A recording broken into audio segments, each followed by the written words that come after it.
ainda com 14 para 15 anos, eu tive a primeira oportunidade de pregar para a igreja lotada, com 15 anos. Igreja Batista, muito difícil pregar em igreja Batista, não é fácil não.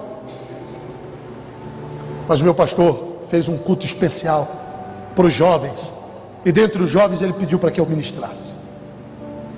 E eu preguei a mensagem: os sãos não precisam de médico, mas sim os doentes, sobre as 4 enfermidades da igreja. Falta de amor. E é verdade, continua hoje. A igreja é o único exército que mata o soldado ferido. Falta de fé, falta de palavra e falta de unção.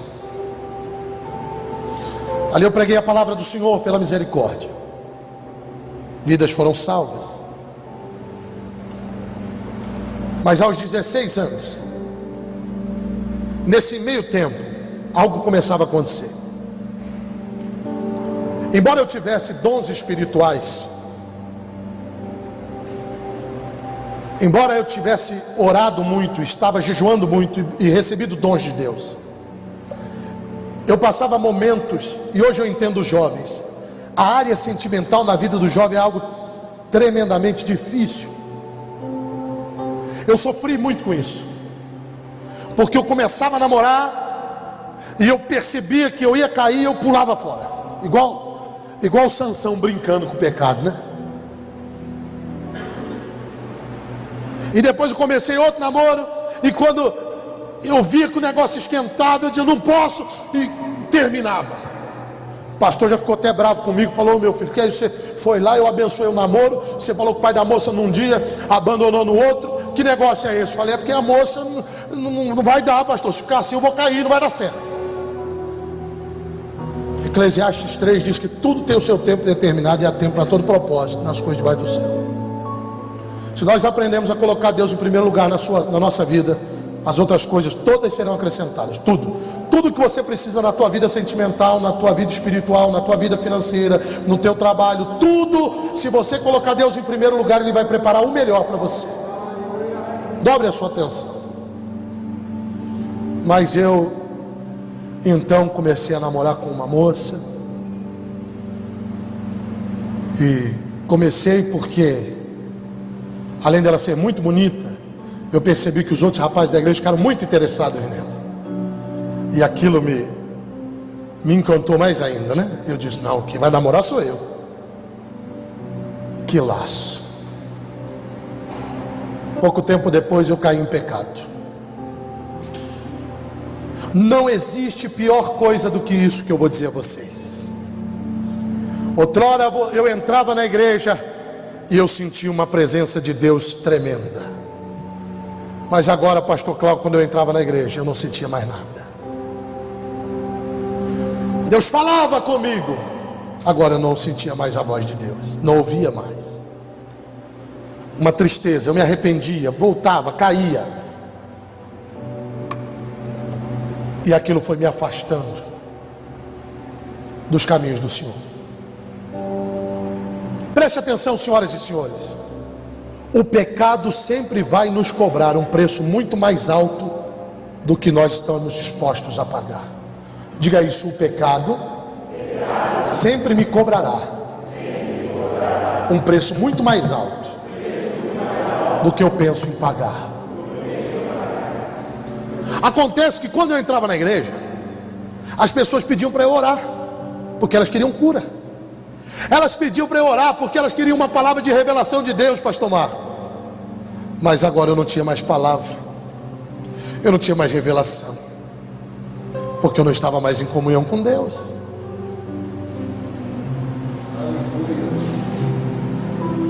Então eu me afastei da igreja. E pouco tempo depois que eu me afastei da igreja, eu achava, senhoras e senhores, sinceramente, que eu ia fazer falta para a igreja. Que nada. O corpo, ele vive sem um membro. Se você perder um dedo, vai doer, mas você vive. Se você perder uma mão, vai doer, mas você vive. Tem gente que vive sem uma perna, tem gente que vive sem um braço. Mas eu vou te dizer algo. Você já viu uma cabeça andando sozinha por aí? Você já viu uma perna andando sozinha por aí? Um corpo vive sem um membro, mas um membro não vive sem um corpo. Nós precisamos de uma igreja para congregar. Um abismo foi chamando outro. Pouco tempo depois, eu voltei a fumar. Eu me envolvi com outras mulheres. Aquele menino que era usado por Deus agora é instrumento do diabo. Aquele menino que orava e Deus curava, agora voltou a dar lugar ao diabo. E a Bíblia diz que se a gente dá lugar ao diabo, volta 7 vezes pior. Foi assim comigo, meus irmãos. Eu voltei a beber. Eu comecei a usar droga. Eu comecei a me prostituir. Escute.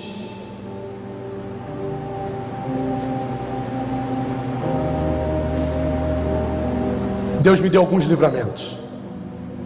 Com 16 anos de idade eu tinha comprado um Diplomata 6 cilindros, aquele Opala grande. Eu bati ele a 160 km por hora. E Deus não permitiu que eu morresse. Se você olhasse o carro, você diria: quem dirigia esse carro estava morto. Mas Deus não permitiu que eu morresse.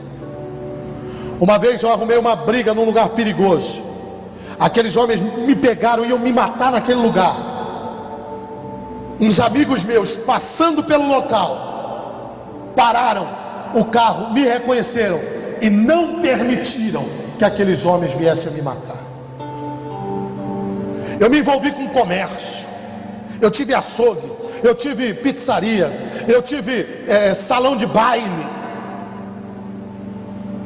No meu açougue, eu fiz amizade com bandidos lá de perto. E lá no meu açougue tinha armas. Olha o laço que o diabo estava me envolvendo. Se a polícia tivesse entrado no meu açougue e eles tinham visto aquilo, eles iam me prender por formação de quadrilha. Eles iam me prender porque tinha droga lá dentro. Mas Deus estava me dando livramento, porque Deus tinha uma obra na minha vida.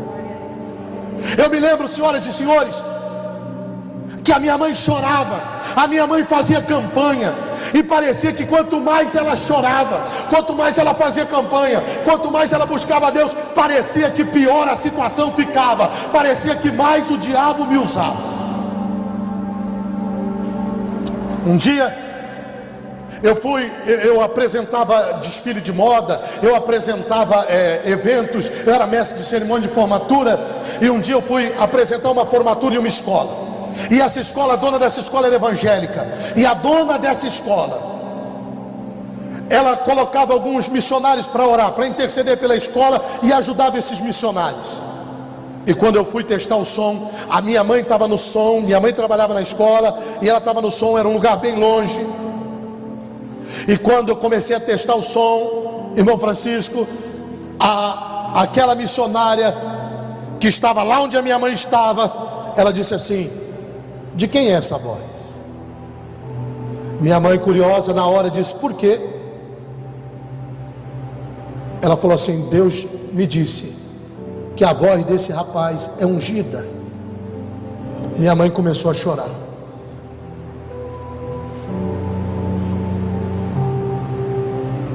E minha mãe disse: realmente ele era muito usado por Deus. Ele orava e Deus curava. Ele pregava a palavra, as pessoas se convertiam. Ele orava e as pessoas eram batizadas com o Espírito Santo. Mas agora ele está afastado. Agora ele se afastou de Deus. E cada vez a coisa está pior. A missionária disse assim: fique tranquila, porque Deus não vai perder esse jovem para o diabo. Deus começou uma boa obra na vida dele, e Ele vai aperfeiçoar. E Deus me trouxe aqui hoje para falar para você que está orando por alguém da tua família: não tem causa perdida para Deus. Deus me trouxe aqui hoje para você que está orando pelo teu namorado, pelo teu noivo, pelo teu esposo, pela tua esposa, pelo teu irmão, pelo teu sobrinho. Deus me trouxe aqui hoje para dizer: olha, não tem causa perdida não. E Deus me trouxe aqui hoje para dizer que o impossível vai se tornar possível.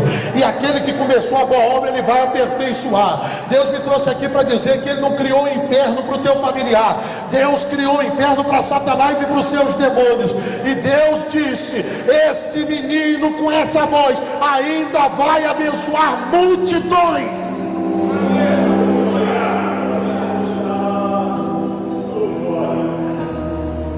Eu comecei a usar muita droga. Eu já tinha a Stephanie pequena, minha filha mais velha.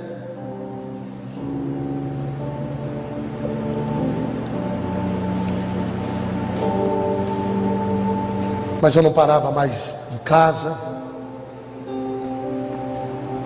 E eu lembro que uma vez eu fiquei 8 dias fora, sem dar notícia para minha família, sem dar notícia a ninguém. Alguns dias antes já tinha acontecido algo terrível. Eu tinha ficado tão bêbado e tão drogado que eu fui abastecer o meu carro num posto de gasolina. Eu desci do carro, eu estava tão embriagado e drogado que eu caí do lado do carro e eu dormi desmaiado no chão de um posto de gasolina. Depois de 8 dias afastado da minha casa, sem dar notícia à mãe, ao pai, a ninguém, a esposa, a ninguém. As pessoas não sabiam se eu estava vivo ou morto. Eu passei a noite inteira usando droga. De manhã eu estava voltando para casa, minha irmã. Uma pessoa dirigindo o carro do lado esquerdo do motorista e eu no banco do lado do passageiro. Logo pela manhã, varando a noite usando drogas. O meu nariz ficava tão entupido de cocaína que eu ia na boca e comia, mastigava.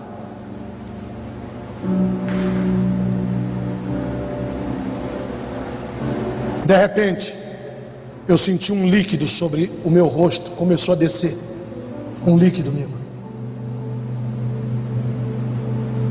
Pastor Erinaldo, quando eu pus a mão, o meu rosto, minha camisa, estava encharcado de sangue. Deixa eu falar uma coisa para você, jovem, irmão, irmã. O diabo não quer só te tirar da igreja. Ele quer te humilhar. Ele quer te destruir. Ele te odeia, ele não está brincando. Não brinque com o pecado. O diabo, ele não quer só te afastar da igreja, ele quer te estourar, ele quer arrebentar a tua família. Porque se você sofre, se o filho sofre, a mãe sofre, o pai sofre, esposa sofre, filho sofre.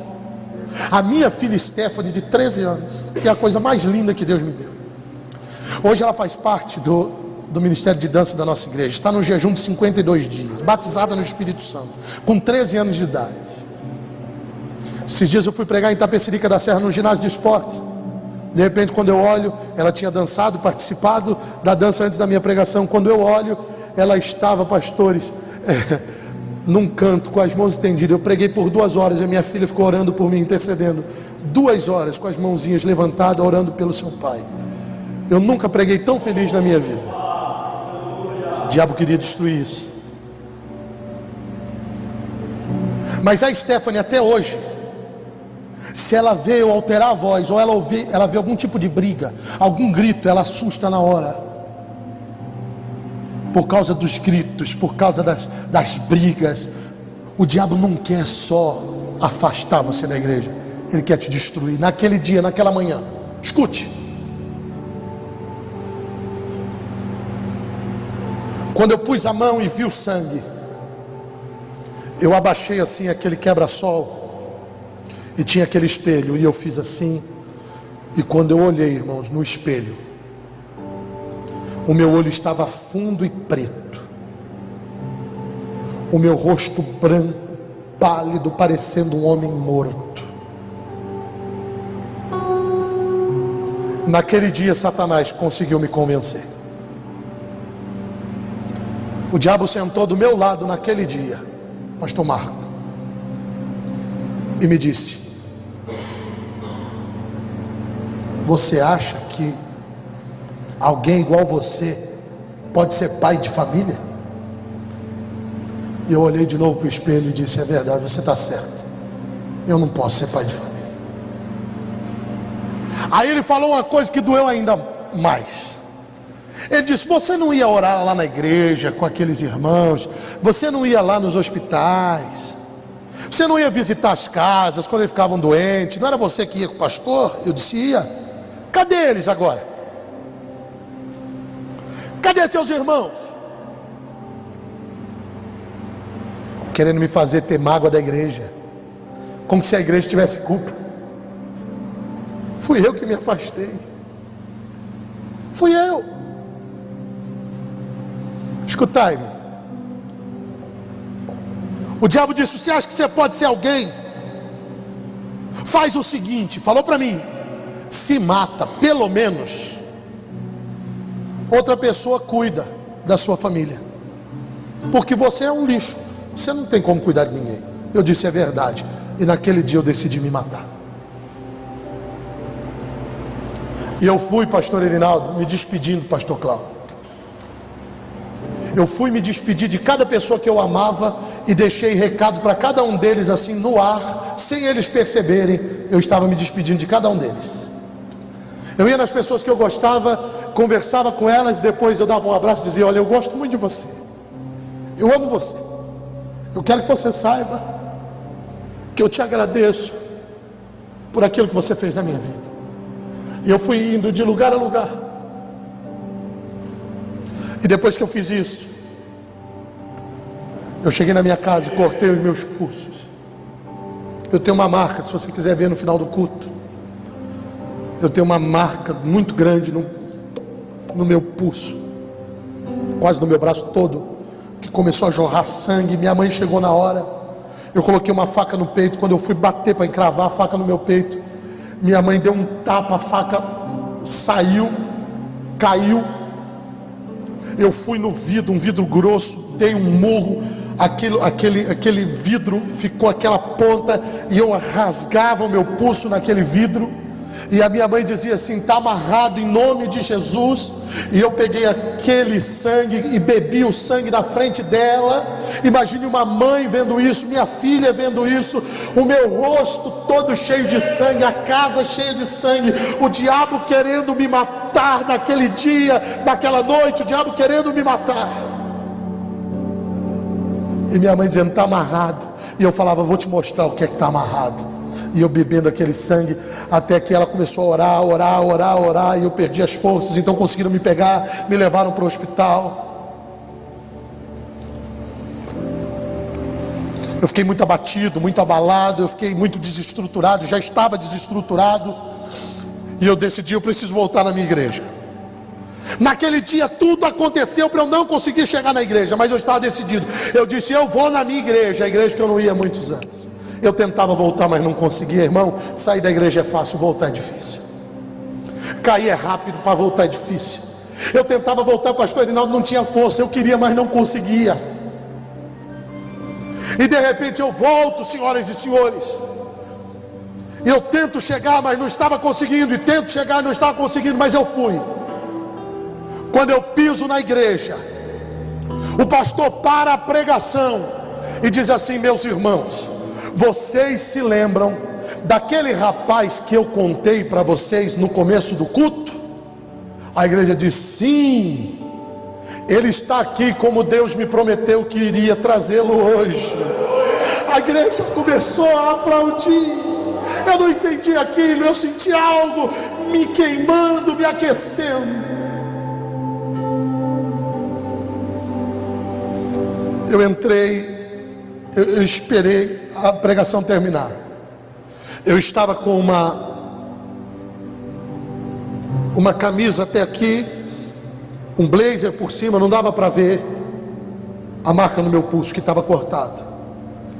Ninguém sabia, eu não ia na igreja há muito tempo. Quando terminou o culto, eu fui até o altar falar com o homem de Deus. E eu disse ao pastor, quando eu fui chegando ao pastor, e disse a ele: graça e paz, pastor. Ele disse: filho, o que aconteceu na madrugada do dia tal? quem tentou te matar? Eu falei, por que o senhor está dizendo isso? Ele falou, porque Deus me levantou de madrugada.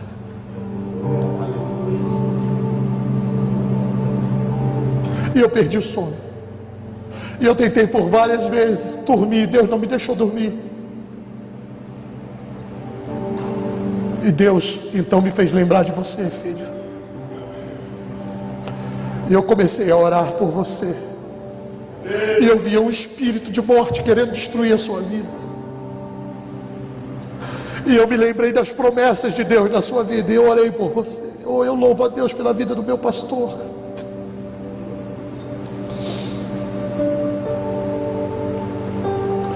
Eu disse, pastor, fui eu que tentei me matar. Então eu mostrei para ele, ele orou por mim e eu fui embora. Já estou terminando.